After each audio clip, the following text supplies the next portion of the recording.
Let's see how the IRS treated one of America's greatest heroes, and someone I cherished as a child. Joe Louis was an American icon. Victorious in his first 27 fights, the Brown Bomber quickly rose to heavyweight champion of the world.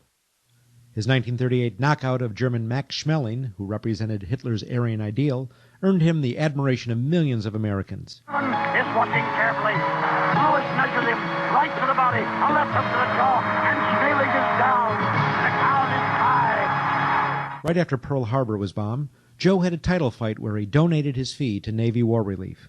Well, I'm not working for nothing. I'm working for my country, and I think that's about the greatest piece of work that anybody can do. Well, I certainly agree with you for that, but you're turning over an awful lot of money. Well, we all turn over a whole lot for this country at this time.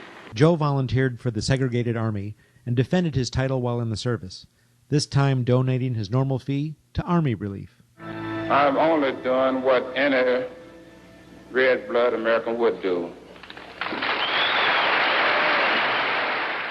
Since the checks were in Joe's name, the IRS taxed him on their full amount, even though he never saw a penny of it. At the end of the war, Joe was awarded the Legion of Merit. But what most people didn't know was that the IRS was charging him $50,000 a year in interest alone on his debt. When Joe's beloved mother died, leaving him $600, the IRS immediately seized it. They also confiscated all of his children's trust funds. Joe was forced to continue fighting until he was 37 and out of shape, just to pay off his ever-mounting debt to the IRS, which grew to $1 million, $100,000 a year just in interest. At the end of his life, Joe was forced to become a greeter at a Las Vegas hotel just to make ends meet.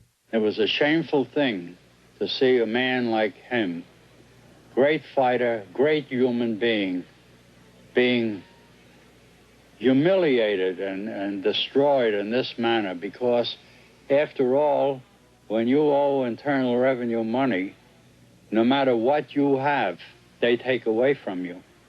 And they took a lot away from Joe Louis.